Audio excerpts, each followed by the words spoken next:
Chapter 12. Meanwhile, a crowd of many thousands came together, so that they were trampling on one another.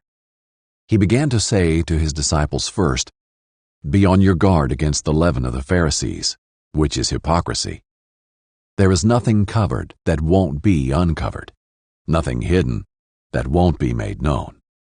Therefore, whatever you have said in the dark will be heard in the light, and what you have whispered in an ear in private rooms will be proclaimed on the housetops. I say to you, my friends, don't fear those who kill the body, and after that can do nothing more. But I will show you the one to fear.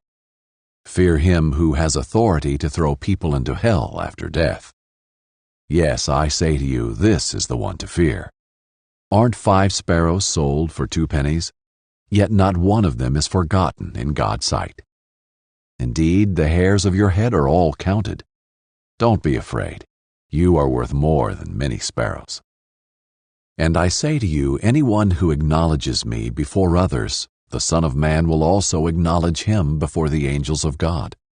But whoever denies me before others will be denied before the angels of God. Anyone who speaks a word against the Son of Man will be forgiven, but the one who blasphemes against the Holy Spirit will not be forgiven. Whenever they bring you before synagogues and rulers and authorities, don't worry about how you should defend yourselves or what you should say, for the Holy Spirit will teach you at that very hour what must be said."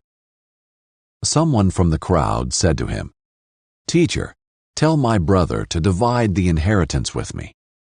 "Friend," he said to him, "who appointed me a judge or arbitrator over you?"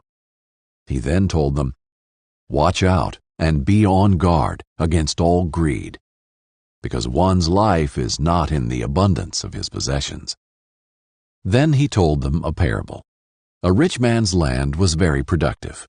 He thought to himself, "What should I do since I don't have anywhere to store my crops? I will do this," he said. "I'll tear down my barns and build bigger ones, and store all my grain and my goods there. Then I'll say to myself, you have many goods stored up for many years. Take it easy, eat, drink, and enjoy yourself."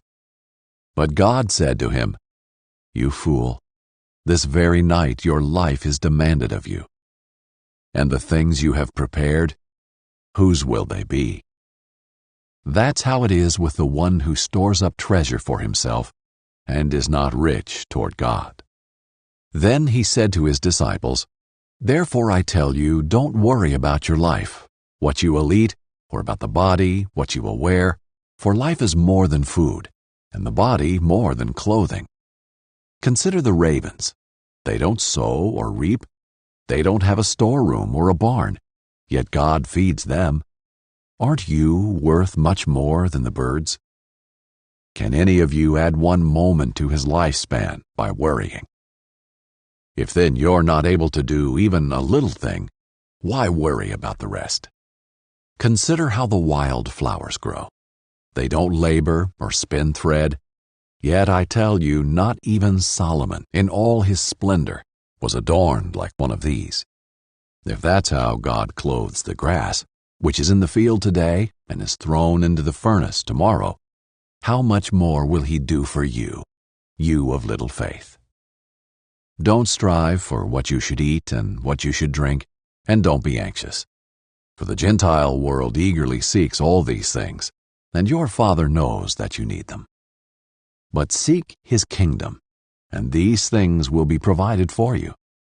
Don't be afraid, little flock, because your Father delights to give you the kingdom. Sell your possessions and give to the poor. Make money bags for yourselves that won't grow old, an inexhaustible treasure in heaven, where no thief comes near and no moth destroys. For where your treasure is, there your heart will be also. Be ready for service, and have your lamps lit. You are to be like people waiting for their master to return from the wedding banquet, so that when he comes and knocks, they can open the door for him at once.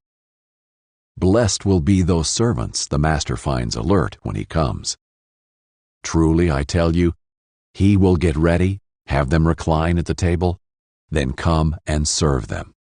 If he comes in the middle of the night, or even near dawn, and finds them alert, blessed are those servants. But know this, if the homeowner had known at what hour the thief was coming, he would not have let his house be broken into. You also be ready, because the Son of Man is coming at an hour you do not expect. Lord, Peter asked, are you telling this parable to us or to everyone?